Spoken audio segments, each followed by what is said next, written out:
Sukihotu and a very warm welcome from the Buddhist Mahavihara. Here we are going live this evening from our Buddhist Mahavihara's Facebook page on our BMV Dhammadana series. This evening we have with us a monastic or a monk from Canada who's on the Dhammadana series for the first time. Bhante is based in Edmonton, Alberta, Canada. And Bhante will be talking on the 4 protective meditations. I'm sure many of us have heard of these 4 protective meditations, and we have probably even recited it in some of the suttas on the 4 meditations that the Buddha had taught. So this evening we have Bhante M. Nanda Thera from Canada, who will explain to us what are the 4 protective meditations and why is it important for us to practice it in our daily lives. Without much ado, I would like to invite Bhante to our studio to join us. Good evening, Bhante. Good evening. And welcome to our BMV Dhammadana series. And we wish you a very warm welcome. And this is your first appearance here on our Dhammadana series.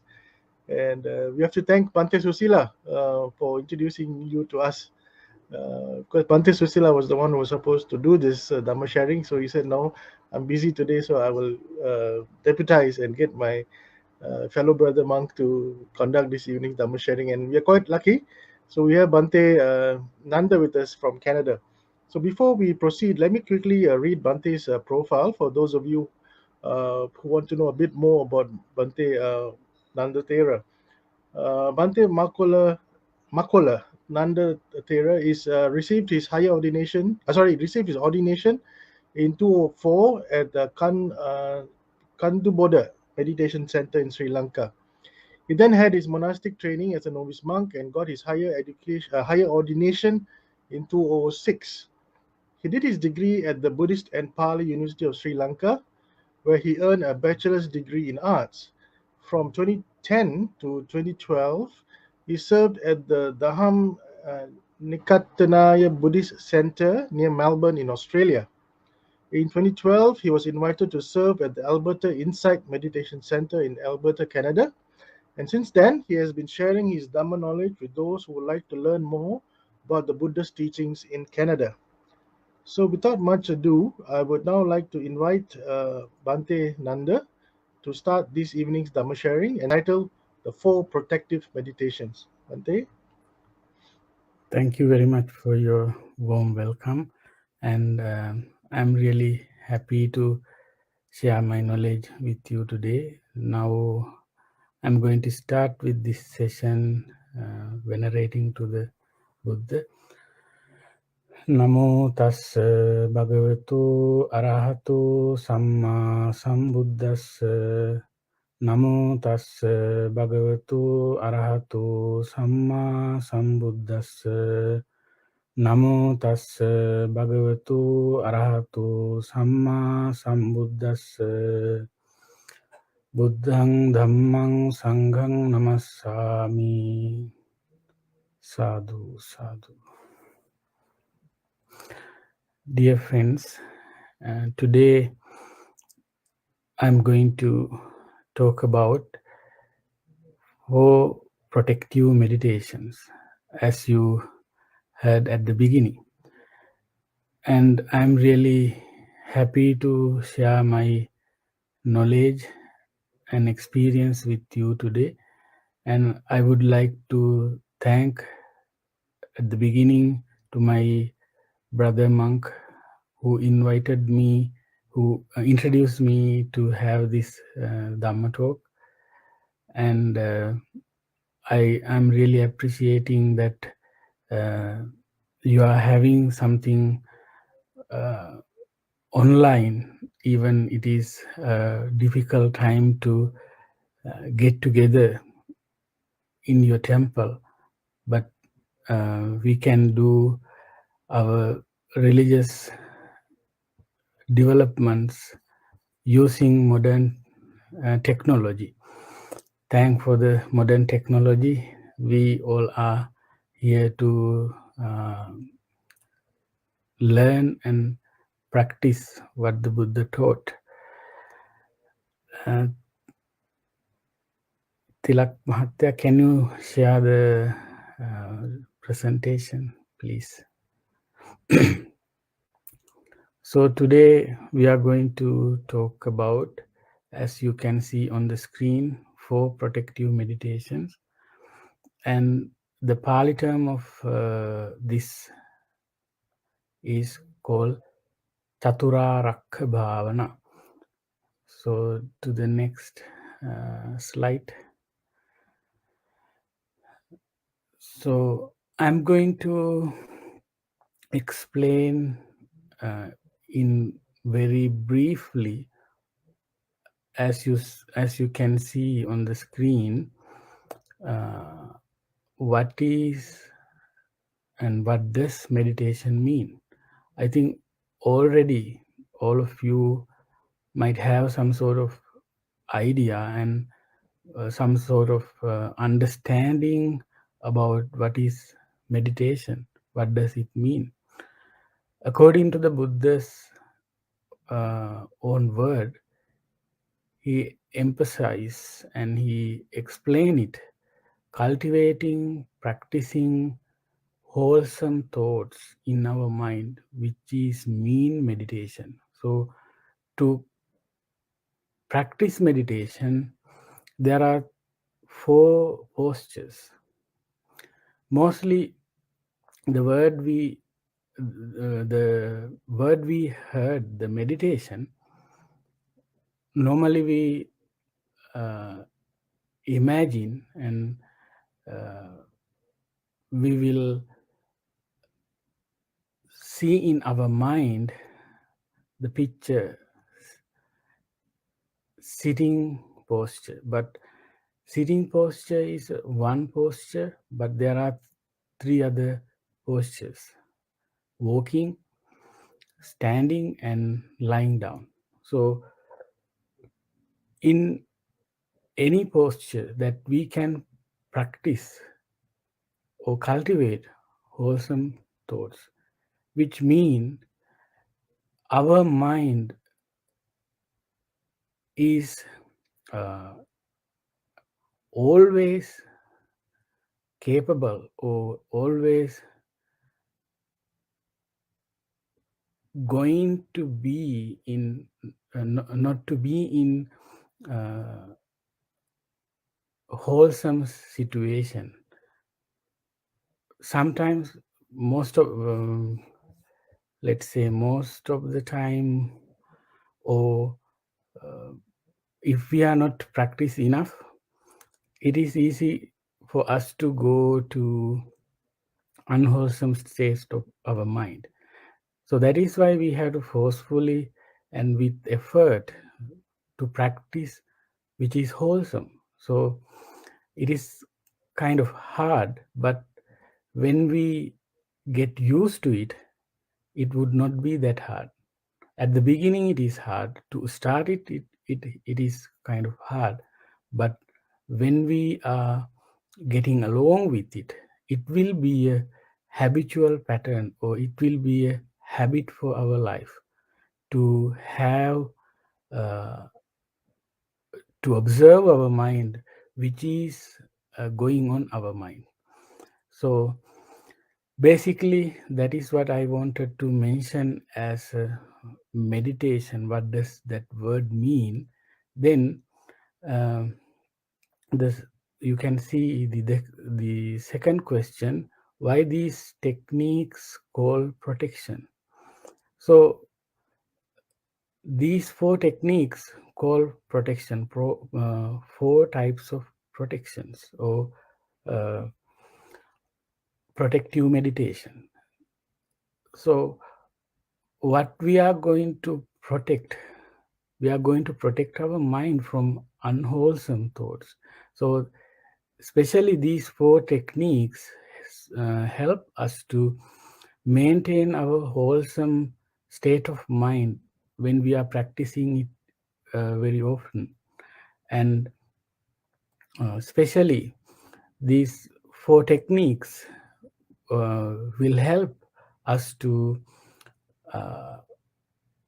keep on our practice, and it it will lead us to the vipassana or the insight practice in gradually when we practice it. So what are these four techniques? Reflecting on the Buddha's qualities, which is called Buddhanussati. Anussati, which means reflection or reflecting.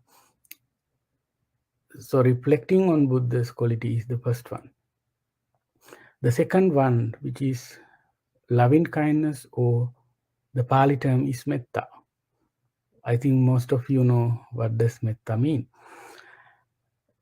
In next sites, we will explain these four techniques in details. So the third one is foulness of the body, or in Pali it says asubha. So the last one, reflecting on death, marananussati. So these are the four techniques that especially Buddha taught this technique for monastics, but if a layperson practice it, it will be benefited for them. I will explain these two techniques, uh, foulness of the body and reflecting on death. We have to be careful when we practice it, because you are having a lay life. So we have to be careful when we practice something uh, in deeper level. So before we should practice it, we should have the qualities to practice it. That is why we have to be careful. So I'm going to go to the next slide. Reflecting on Buddha's qualities. So how can we practice it? I think most of you already practice reflecting on Buddha's qualities. There are so many ways to practice it. So you can practice as 9 qualities, which is we are used to pay homage to the Buddha, that statement, Itipiso Bhagava Arahang Samma Sambuddho Vijjacharana Sampanno Sugato Lokavidu Anuttaro Purisa Dhamma Sarati Sattha Deva Manussanang Buddho Bhagava. So these are the 9 main qualities of the Buddha. If you are not knowingly, if you are not understanding the Pali terms very clearly, it is not very beneficial for just recite it in mentally. So I recommend you that is how I practice. I choose one quality among these 9. Let's say if we choose the quality of worthy of gift, which is called arahant. So we, as our understanding, as our knowledge, we can expand that quality. We can reflect on it more and more. Why the Buddha worthy of gift from the human and divine? So he was worthy for gift from the both human and divine. Why he was worthy? Because he has fulfilled a lot of qualities within him to achieve the Buddhahood. As we heard that he had practiced many qualities in his previous lives, we call Bodhisattva or Buddha to be. So when he was a Buddha to be, how hard he practiced and what sort of compassion he had, what sort of wisdom he had, and what sort of sacrifice he did. Because of that, he was worthy for gifts from the human and divine. So you can choose any qualities among these nine, which is very close to you, which is very pleasant to you, and which is you really know. So then uh, you can practice it closing your eyes. Why do we close our eyes while we are meditating? Because it helps us to less distraction. If we are practicing meditation with open eye, we can practice, but our eye, if we are not practiced enough, if we are not advanced enough to not to be distracted, we will easily be distracted by when we practice open eye. So that is why we close our eyes. When we close our eyes, you can imagine a Buddha image, very pleasant image in your mind, and then you can reflect on the qualities of the Buddha. Or uh, if even though I ask you to practice or reflect on one quality, if you are comfortable with practicing with the 9 qualities, you can do it. Whatever the way, the thing that we have to uh, focus in our mind, if we are going off track or if we are get lost, so that is what we have to be careful. It is easy to go to past and future. So when we are reflecting on Buddha's quality, so we have to be on the track all the time. We have to reflect and make sure that I am on the track. Am I reflecting on the quality of the Buddha or reflecting on something else? So that is what we have to be careful. In the slide, there is another question which I mentioned. What are the benefits that we can gain? The previous slide, Mahatma, reflecting on Buddha quality. Okay. What are the benefits? What are the benefits that we can gain by practicing it? When we reflect on Buddha, you can practice it even you are in a bus. Don't try to do it when you are driving. That is not the time to practice meditation. So you are focusing on something else. So we can do two things at once. We can be multitaskers, but especially when we practice meditation, it is not the best way to practice it. So when you meditate or listen to a Dhamma talk, don't do anything else. Just focus on what you are listening or what you are reflecting on. Let's say meditation. If you are going on a train, there is nothing to do. So you don't have to worry about the road. You don't have to worry about the other passengers that traveling with you. You don't have to worry about them because you are not the driver. You are not the responsible person to bring them to this bring them to safely to their destination. So at that time, at that situation, you can practice it.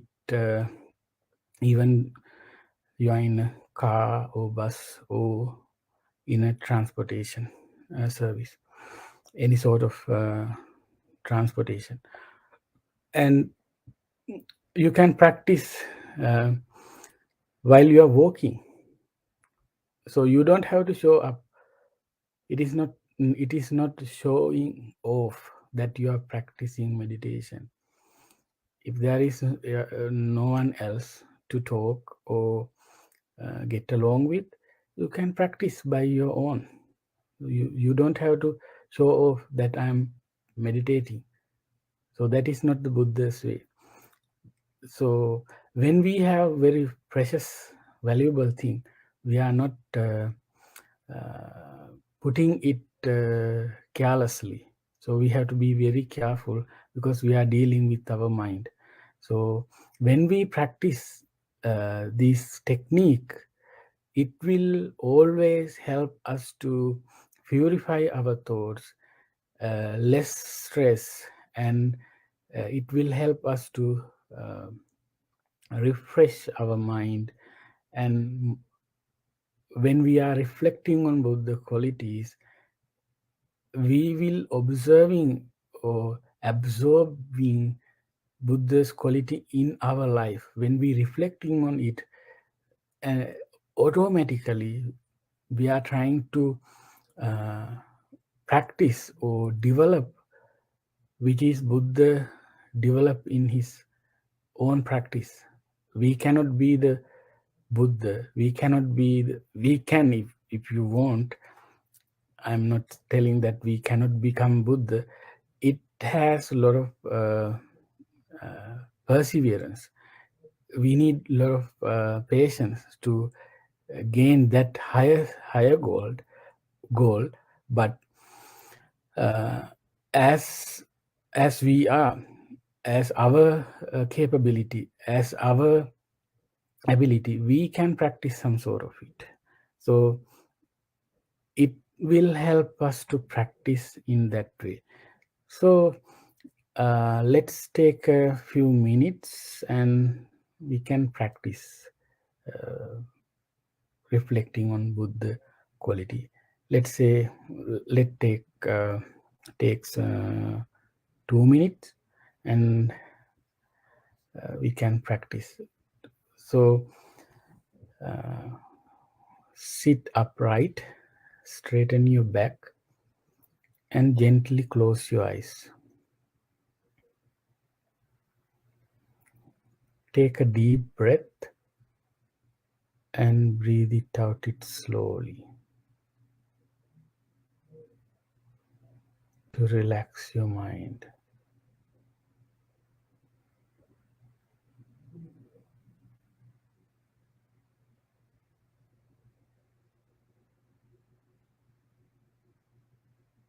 Now you can start reflecting on Buddha quality as we discussed.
Lightly open your eyes.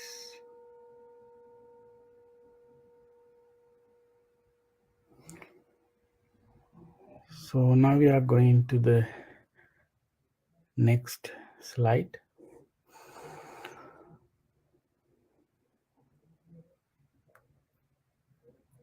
Okay. So the next one, as you can see, loving kindness. In Pali, we say it metta. So what does it mean? It mean that we don't have any anger. We don't have any enmity. We don't have any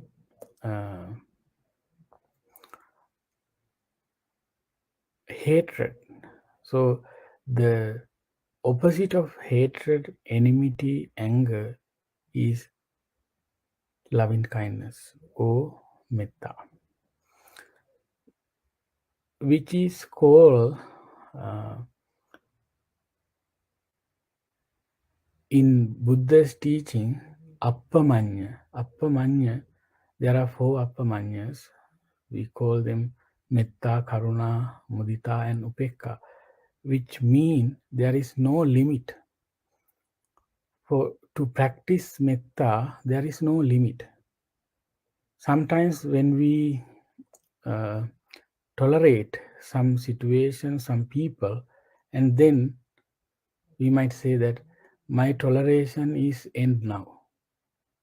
But what we should do at that time too, we have to tolerate little bit more. There is no limit of toleration. There is no limit of loving kindness. There is no limit of compassion. There is no limit of sympathetic joy. There is no limit of equanimity. So one of them is loving kindness, which is really helpful for us. So how can we practice it? We can practice as you all practice, I think. We are starting from ourselves. May I be well, happy, and peaceful. May no harm come to me. May no difficulties come to me. May I be free from anger. May I be free from hatred. May I be well, happy, and peaceful. So reflecting on this, generating that fearless, angerless situation or state of mind within ourselves, and we will spread it from where you are living and spanning it to all the directions. So why should have to practice especially loving kindness? Because we have roots of anger. Right now, we don't have any anger. Do we? No, I don't think so. Does it mean that we don't have anger anymore? It doesn't mean that we don't have any anger. So when it is all the possibilities come together, anger will ignite. So where is anger now? It is underlying or sleeping. When the situation comes, it will awake. So what is the reason of anger? The reason of anger is root of anger and unmindfulness. So when we are unmindful and there are underlying anger within ourselves, when the things happening, circumstance come together, we will get angry. So sometimes we complain to others. Not sometimes, most of the time we are complaining to others. But the weakness is within ourselves. If there is no root of anger within ourselves, nobody can ignite it. Nobody can ignite it. Nobody make us mad. So making or being mad or being happy, which is our choice, not someone else's. So we have to think, do I want to be happy or do I want to be mad? Even though someone telling you very harsh, bad word, sometimes very harsh situation. So if we are not tolerating it, if we are not practicing loving kindness within ourselves, we are not practicing Buddha's teaching. So we have to love ourselves first. So what do you think? Who is the first victim of your own anger? No one else. Yourself. Myself. So the first victim of my own anger is myself. It is like drinking toxin to die someone. So I am drinking toxin wishing that someone would die. But I would die first because I am drinking that toxin or poison. So I toxicate or I poisoned my mind. I break and destroy my peace of mind, and I spread it among others or the atmosphere. When we go to a place, there is a hot-tempered person living. That unwholesome, that unpleasant vibration will affect us. So we are always complaining about the world. They are not friendly. They are not spreading loving kindness. Or instead of loving kindness, most of the people sharing or generating or throwing anger or enmity. So we cannot cool down or we cannot suppress anger with anger. We need something different, something opposite. If there is an angry person, we should not make him more mad by making, why should I take his anger to me? That is how we have to think. Why should I take his anger to me, his madness to me? So let's think about when someone get mad.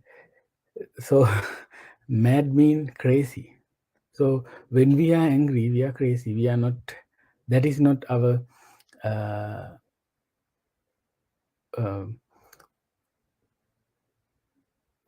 state of mind. That is not who we are. That is kind of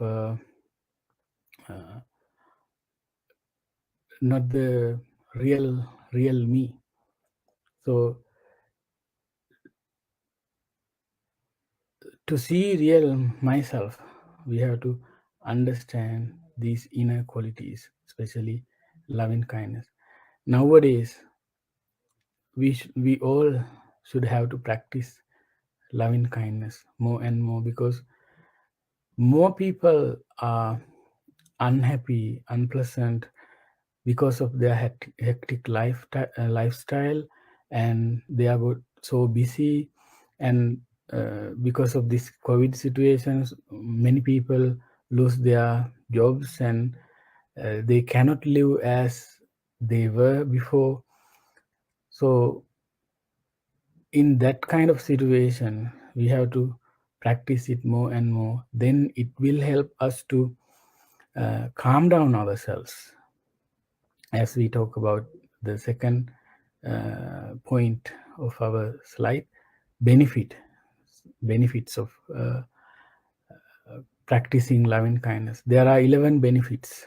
You can sleep well, you can wake up well, uh, human beings, especially divine beings, get attracted to you.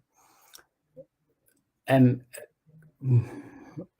first of all, we all are pleasant to ourselves. And there are some other benefits that we can gain. I think you all know these 11 qualities. Because of this short time, it is hard to explain everything, but I'm trying to explain something overall. You can get overall idea about why should we practice, what is the purpose of practicing loving kindness or metta. So when we practice metta, we will be a pleasant person for everybody, and ultimately it will help us to reach our ultimate goal as we practice Buddhanusati, or reflecting on Buddha's quality. So when our mind is tranquilized, or when we have peace of mind, tranquility, that peace of mind, that peaceful mind brings us the liberation, especially wisdom. So when we are unsettled, uh, not calm, we can see things as it is. When we are settled, we can see things clearly. So that is why we have to practice it. There are, when we go to let's say when we go to a war, there are so many weapons that we have to use. Why? Sometimes our enemies, they are hiding, we cannot see them. So to destroy hiding enemies, we need a very powerful weapon. So when the enemies are face to face, we can use sword or something similar weapon to destroy them. So when they are little away from ourselves, we can use uh, let's say bow and arrow, or gun to destroy. This is not I'm not telling to kill somebody. I'm just giving a simile how important to practice this technique. We cannot destroy these defilements or unwholesome state of our mind by using one technique. That is why Buddha gives us many techniques to destroy hiding and face-to-face enemies within ourselves. So there are so many enemies within ourselves. We think the enemies in out, but enemies are within, uh, to put us down. So when we see the enemies within ourselves, it will help. It will really easy for us to reach our goal. So that is why we have to practice these techniques. So I'm going to the last slide. Uh, I put these two techniques together because it is kind of interconnected. Foulness of the body and reflecting on death. So people, especially lay people, do not like to talk about these two topics because we think everything permanent. Everything is permanent, nothing impermanent. We don't want to talk about uh, repercussion or foulness. Why should we think about this foulness of our body? There are 32 foulness body parts in our body. Some of them are hair. So we love our hair, but if you found hair in your plate when you eat,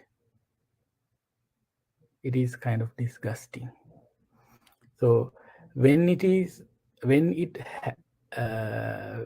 when they are in the certain place, the proper place, it is nice. So when this hair in our head, it's look nice, but if it is apart from our head, it is not look nice as it is on our head. So let's say body hair or tears, everything within our body. But when we say I, myself, we are saying to all of them, I, myself. So we are attaching, we are very firmly into this foulness. So if we are not taking shower or bath for several days, nobody could come close to us. That much smelly we are. And we have to maintain this body uh, by taking shower, taking so many things that we have to clean. So when we think, when we see that true nature of this body, it will help us to get rid of or that firm attachment, firm clinging to detach. So we don't have to detach. When we have that wisdom, when we are capable of understanding the true nature, it will automatically detach from us. So we don't have to forcefully let go anything. When we see the true nature, it will take apart or release from our firm grabbing. So that grabbing, that holding will lose. So that is why we have to practice foulness of our body. So at the beginning, you can practice these the two techniques which we talked before, Buddhanusati and Metta Bhavana. Then, when we are advanced, you can practice from time to time foulness of your body. So you can apply it to yourself as well as the others. Then it will help us to reduce that strong attachment to things and especially people. And the other technique, reflecting on death, why we have to practice it, why we have to think about it, because we all have expiry date. Even though we are like or not, we will expire. So even we are not like to die, we will die one day. When we reflect on death, it will help us to uh, have a better life, worthy life, and meaningful life.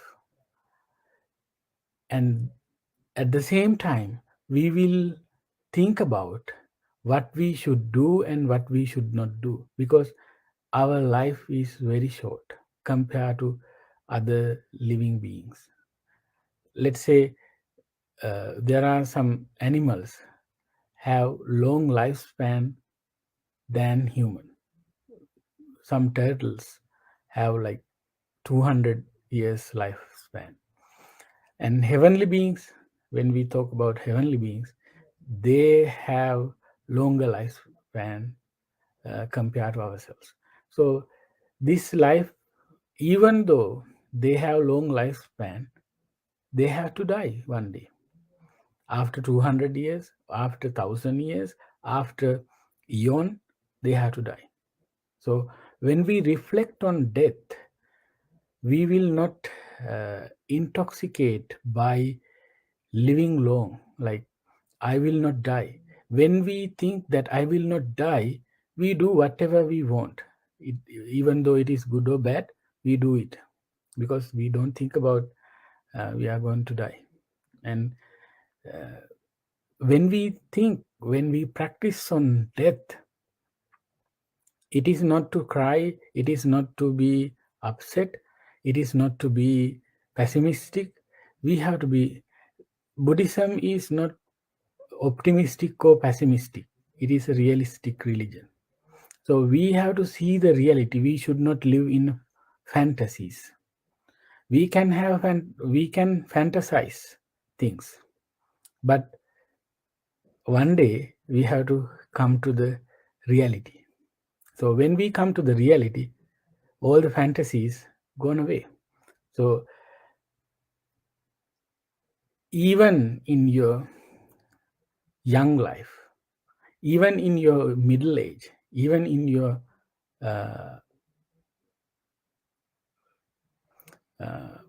grown up or um, adult time, we have to think about it. Child could die, a teenager could die, young man could die, grown up could die, anyone could die anytime. So we should not have to have wonder that someone died. We have to be wonder that someone lives so long. So our life is so fragile. It can be break in any time. So when we reflect on this death, we will have better life and we will be more dedicated to the teachings.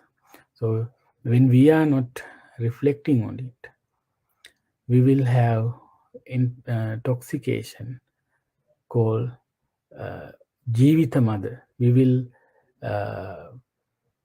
toxicate by life. So we should not have that.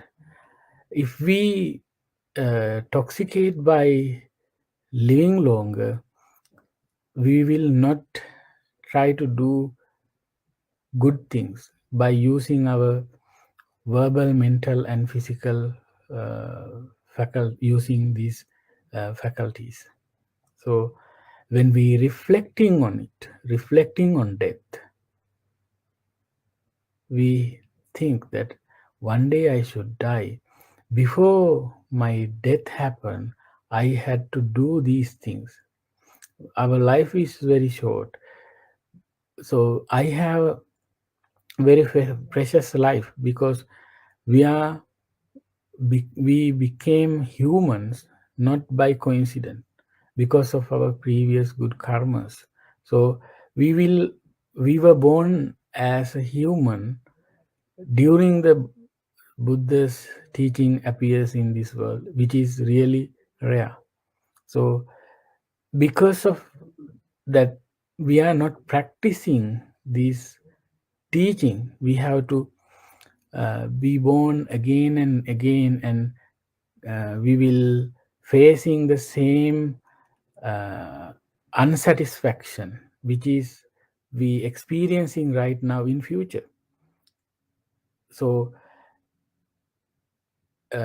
by thinking this as a fear, as a uh, danger, then we will be able to, we will encourage ourselves, we will energize ourselves.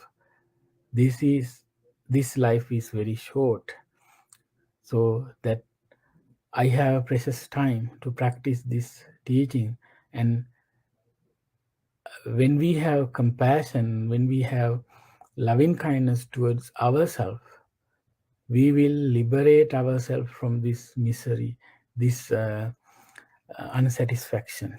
So that is what Buddha mentioned as a dukkha. So being born again and again, it is not a nice thing.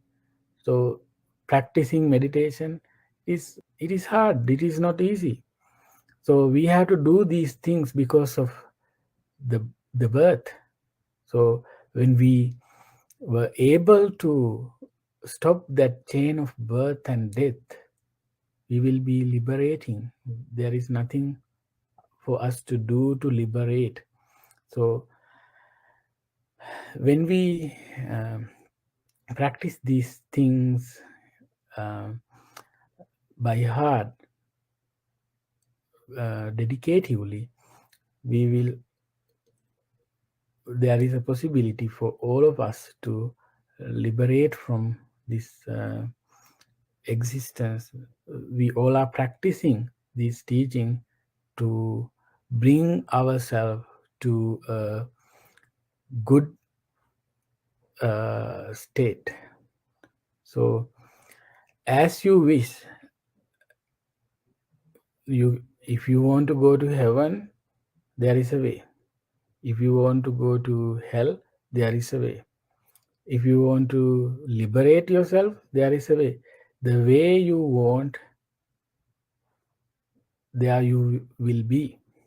So think what am I doing and what I need, and then be practice on it. So that is what I wanted to share with you today. I think I answer all the questions.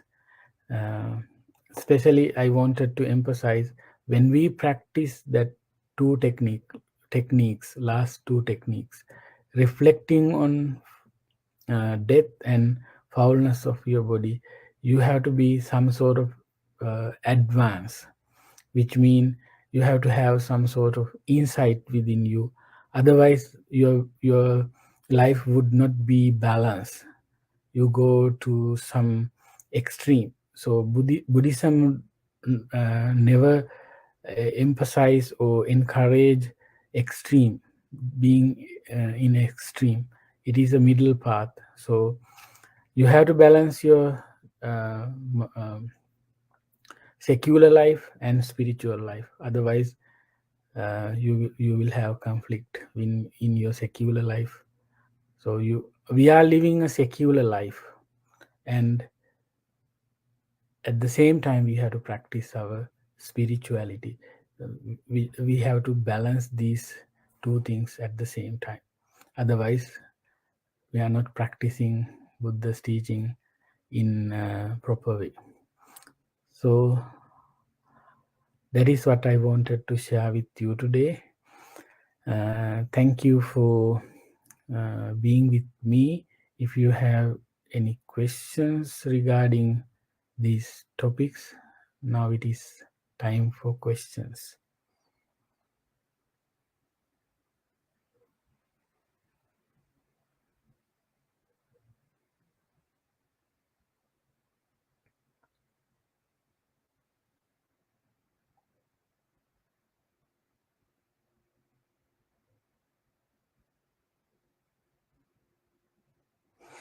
There is a question, dear Bhante, are these for meditation, reflection taught by the Buddha, or was this taught later?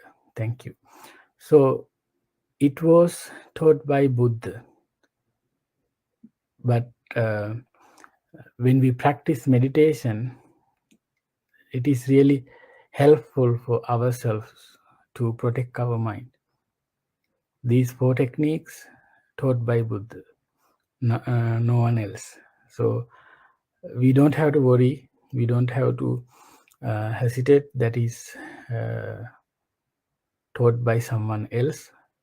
So I have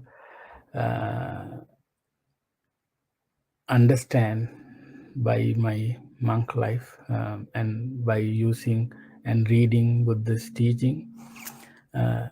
He taught these techniques in several places, especially in Satipatthana Sutta, Mahasatipatthana Sutta. He taught about foulness of the body, and some places, some sutras, there are so many sutras about reflecting on death and reflecting on Buddha quality and metta or loving kindness. So all the techniques which is help for our practice.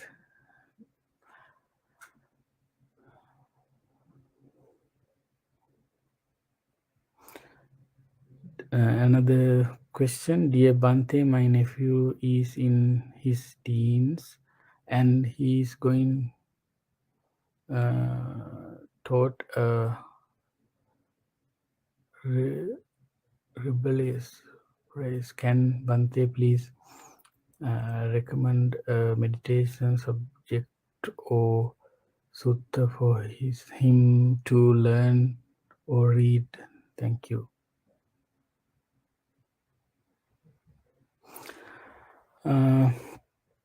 As a teen, I think he could practice breathing technique, not as a deeper level, like observing the breath without distracting. So I recommended that you should go to a monk if you could and ask meditation instruction. So it is better to have instruction from a suitable person, because if somebody give you a wrong advice, I'm not telling that you have to doubt about it, but we have to be careful because we are dealing with our minds. So it is the most powerful and delicate thing in this world. We have to be very careful when we deal with the mind. So he can practice very basic teaching, like breathing, like when he breathe in and breathe out, just be aware without forcing himself to breathe forcefully. Just observe natural process of breath, and in that way it will help him to not to be distracted, and it will help him to study well. So I think you should go to a especially meditation teacher, and ask more help. Otherwise, it would not be beneficial for him.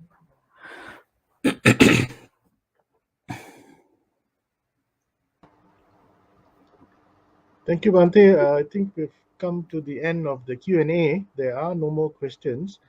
But as you had mentioned, I think it's critically important for whoever is going to practice meditation to actually have a teacher or a guru or whatever to actually guide you through the different meditation practices.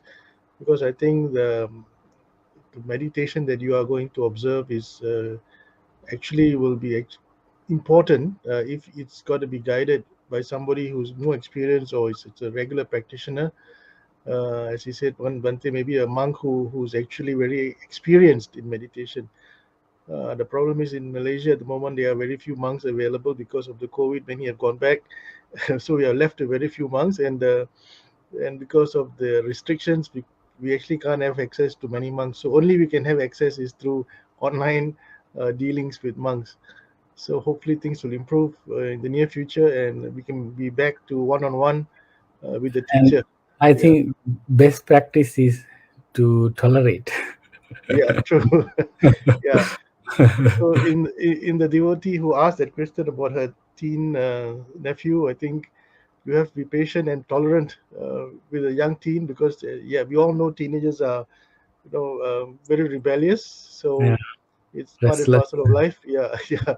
So you have to treat it in the best way. If not, you have to take him for some psychological treatment with a psychologist to kind of calm him down, because there are many cases of teenagers who gone in the wrong path because they don't have proper guidance, and they're difficult at home. So even the parents sometimes don't know what to do with that. So you might need expert help. So not just a monk, maybe even a psychologist to help you. So Ivante, we have come to the end. Thank you for this excellent sharing, and I think we have all benefited from your explanation on the 4 protective meditations. As I mentioned earlier at the start, I think many of us have heard about this, but we really never knew that we should pay a lot of attention to it, and especially on a daily basis. And as Bante says, I think we need to be guided, especially when we do meditation, irrespective of what the meditation is. So as long as we are guided, we will be in the right path. So before we end, let me invite Bante to conduct the Anumodana, and then we'll go to the end of this evening's Dhamma sharing. Bante, could you kindly conduct the Anumodana? Thank you. And now we are going to the conclusion by sharing merit with all the heavenly beings and sharing merit with our departed loving ones. We have acquired a lot of merits by listening to the Buddha's teaching. By the merits which we acquired today, be shared with all the heavenly beings. May they be happy and peaceful. May they protect this world, Buddha's dispensation, as well as all of us. Ultimately, may all of them be able to overcome this samsaric cycle, attain the supreme awakening of Nibbana. With that intention, let us share merit. Akasattha ca bhummattha deva naga mahiddhika punyantang anumoditva chirang rakkhantu sasanang chirang rakkhantu desanang chirang rakkhantu twang sada. And again, we can share this merit with all our departed loving ones. May all our departed loving ones be shared with these great merits. May they receive what they need. May their sansaric journey would be a successful one. Ultimately, may all of them also be able to overcome this sansaric cycle, attain the supreme awakening of Nibbana. With that intention, let us share merits. Idamme ඥාතිනං හෝතු සුඛිතා හුන්තු ඥාතයෝ ඉදම්මේ ඥාතිනං හෝතු සුඛිතා හුන්තු ඥාතයෝ ඉදම්මේ ඥාතිනං හෝතු සුඛිතා හුන්තු ඥාතයෝ. By the power of this accumulation, the people who uh, gathered here, and the sponsors and the uh, organizers, all the people who help this Dhammadhana will be share this great merit. May they receive what they need in their life, and may they be healthy, may they be happy and peaceful. May this merit will help us to keep on practice on the Buddha's teaching. Ultimately, may all of us be able to overcome this samsaric cycle, attain the supreme awakening of Nibbana. With that intention, say sadhu, sadhu, sadhu. I'm going to bless all of you by reciting this stanza. Please receive the blessings. Abhivadana silissa niccang buddhapachayino cattaru dhamma vaddanti ayuvanno sukhang balang ayurarogya sampatti sagga sampatti mevaca ato nibbana sampatti iminate samijjatu. Thank you and have a wonderful evening. Thank you, Bhante. Thank you for sharing the Anumodana with us and conducting the Anumodana. So we have come to the end of this evening's Dhamma sharing, and we would like to take this opportunity on behalf of the monks as well as the Committee of Management of the Buddhist Mahavihara here in Malaysia to thank Bhante Nanda for taking time off, especially so early in the morning. I think it's now only 7:30 a.m. in Canada, for sharing the Dhamma with us so early in the morning. We're ever grateful to you, Bhante, for joining us, and also we have to thank Bhante Susila for helping us, introducing you to us. So now we have an extra resource to go to if we need any help as far as the Dhamma sharing is concerned. We also like to take this opportunity to thank our sponsors this evening for this Dhamma sharing, and all our viewers who are joining us this evening. We had quite a number on both the Buddhist Mahavihara Facebook pages as well as the Theravada Buddhist Council of Malaysia, their Facebook page, who have joined us, and we look forward to your continued support. Just for a quick announcement, this Sunday evening at 8:30 is actually a Mandarin Dhamma sharing by Bhante Vijita Ratana from Sri Lanka.